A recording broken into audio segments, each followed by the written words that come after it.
This study looks at the impact of socioeconomic status on academic success in elementary-aged children. My name's Taryn Fuentes, and I'm a graduate student at Midwestern State University. First, we'll look at the purpose, literature review, methodology, analysis, and finally the conclusion. So what is the purpose? Poverty is a growing concern. Approximately 41% of American children under the age of 9 live in low-income households. Understanding whether there are factors related to socioeconomic status that play a role in a child's development and achievement will guide school districts, teachers, and doctors in closing gaps by providing resources and creating early interventions and education programs. Differences in income levels could cause a disparity in child development, which would leave educators with a greater role in bridging gaps in literacy, language reception, and overall achievement. So the research question investigated for the study is, how does socioeconomic status impact the state of Texas assessments of academic readiness scores for elementary-aged students in reading? The targeted audience is school districts, administrators, and teachers. For the literature review, socioeconomic level is measured by income, expenditure, as well as proxy methods such as assets and living conditions.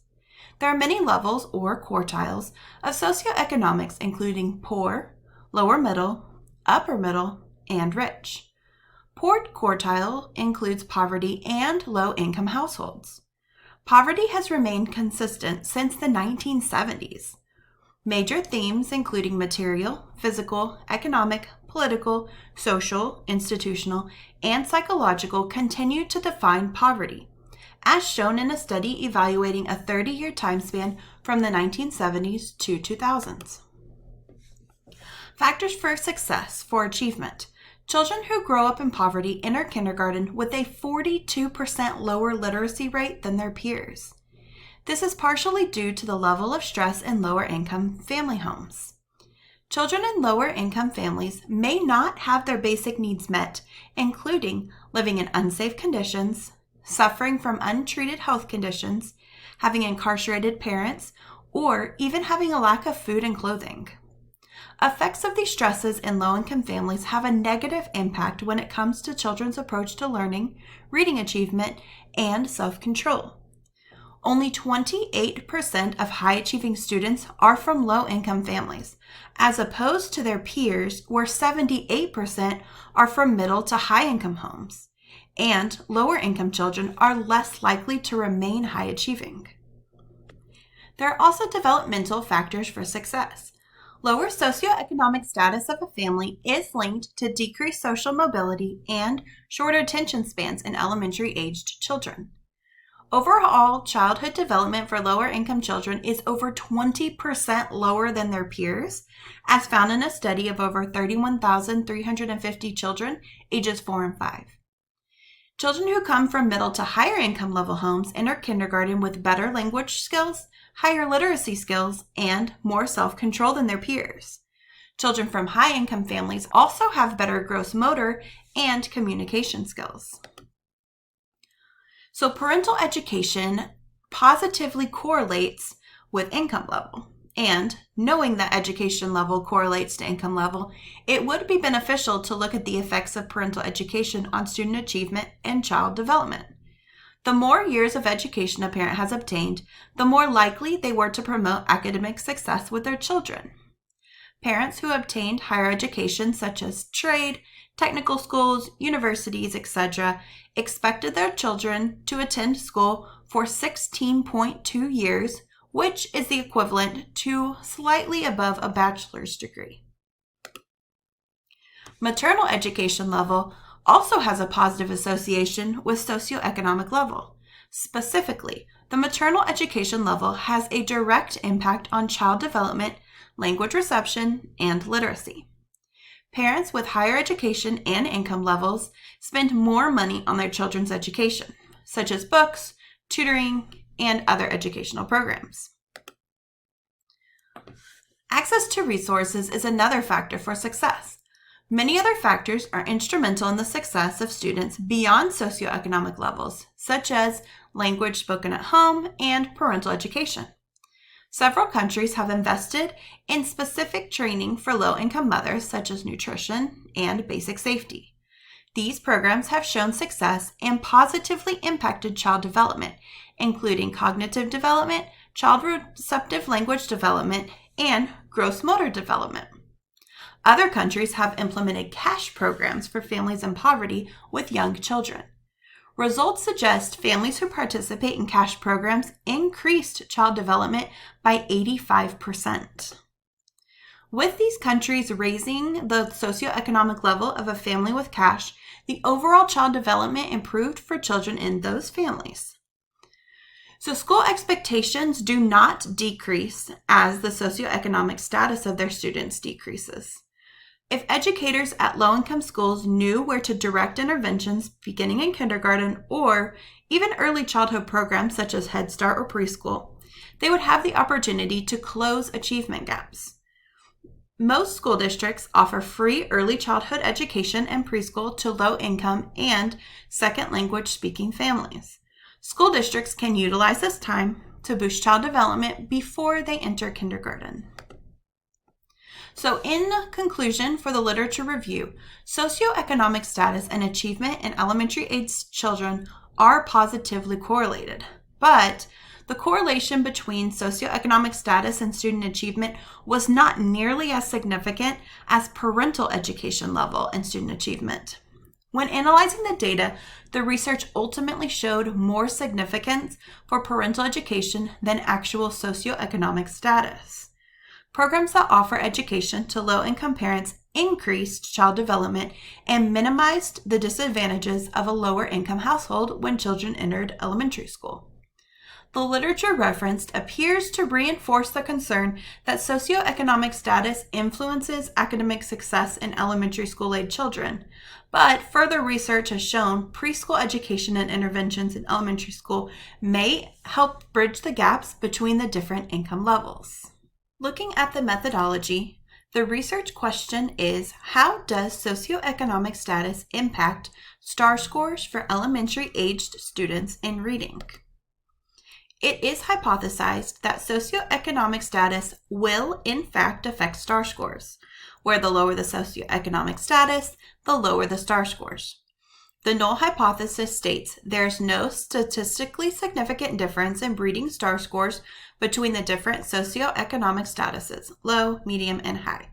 In order to reject the null hypothesis, the value of P obtained from the ANOVA will be less than or equal to 0.05.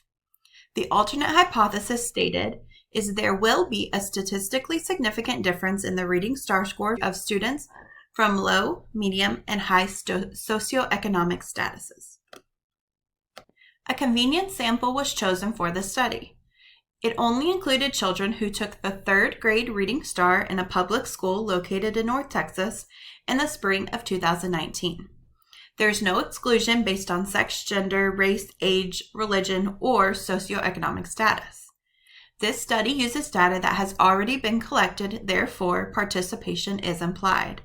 So no participants were recruited or solicited.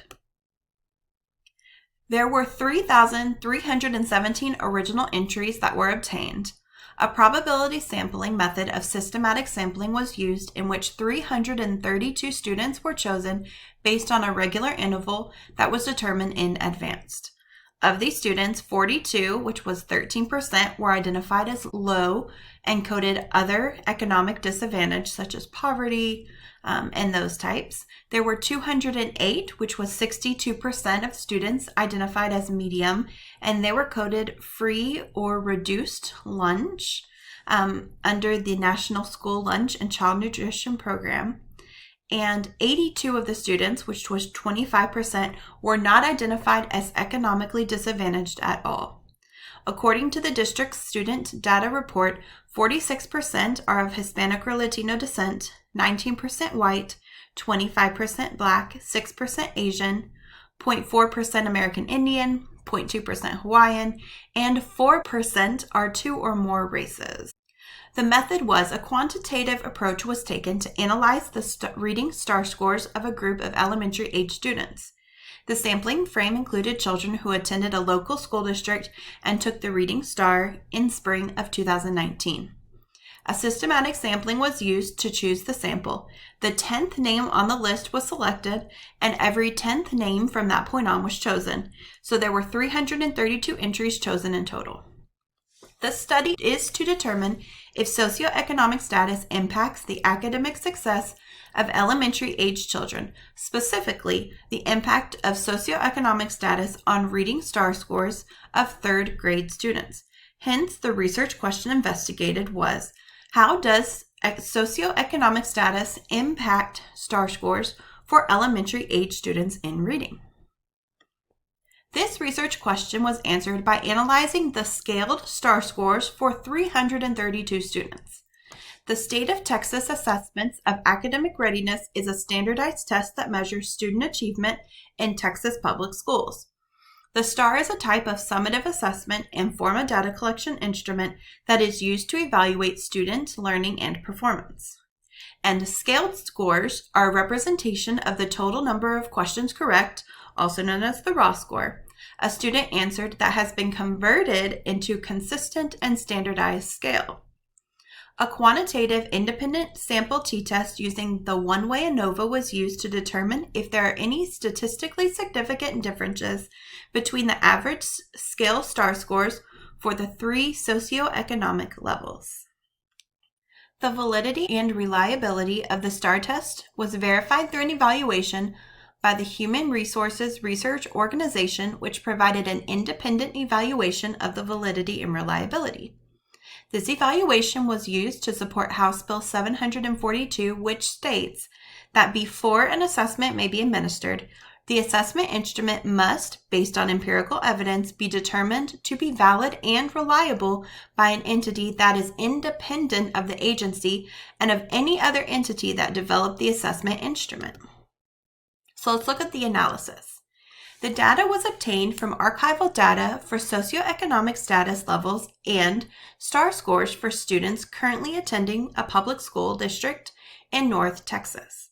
This data was obtained from the Research and Accountability Department in a local school district. Data will be stored until the spring 2023 applied research class is complete. Then the information will be shredded and deleted from all computers.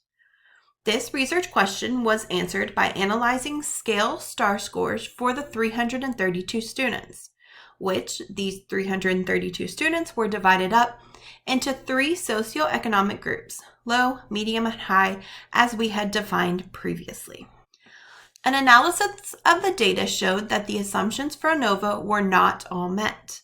The researcher assumed that the data was independent because they were sampled randomly and the data was measured at least at the interval level.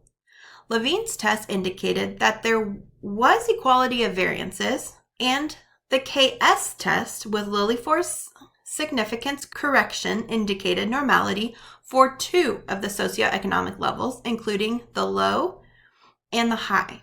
Normality was not met for the medium socioeconomic group, as the p-value was not greater than 0.05. The p-value was 0.035. So assumptions of variance and normality were not met for the ANOVA conducted with the given data. So caution should be taken when interpreting these results. Looking at the histogram, we can see that the low and the high are normally distributed, but it looks like the medium has two different peaks. Looking at the results, there was a statistically significant effect of socioeconomic status on reading STAR scores, the means, standard deviations, and 95% confidence intervals. Results of the post-hoc test indicated that there was a statistically significant difference between the medium socioeconomic group and the high socioeconomic group. The mean differences between the low and the medium, as well as between the low and the high, were not statistically significant. So in conclusion, the findings of this study show a statistically significant difference between the medium and high socioeconomic groups. This finding indicates that individuals with higher socioeconomic status have a greater chance of achieving academic success. The study found that there was no statistically significant difference between the low and medium socioeconomic groups nor the low and high socioeconomic groups. This indicates that individuals with a low socioeconomic status may not be necessarily at a disadvantage when compared to those with a higher socioeconomic status. The findings in the study, as well as the literature review, suggest that socioeconomic status alone may not be the deciding factor in achieving success. It's possible that other factors, such as access to resources, parental education, motivation, and parental support, may play a greater role in achieving success. There are some limitations and recommendations for the future. The study only analyzed 3 socioeconomic levels in relation to the STAR test, and it did not provide specific data on the income levels of each student.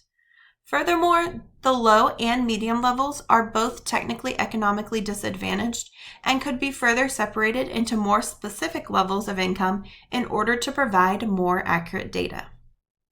The study also only analyzed 3rd grade students who took the STAR in the spring of 2019, which was limiting the data to 1 grade and 1 year.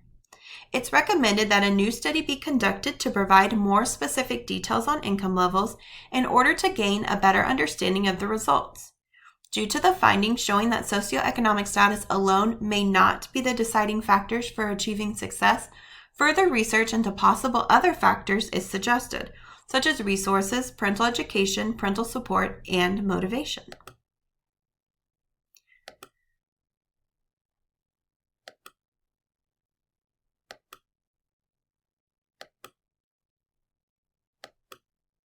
Thank you.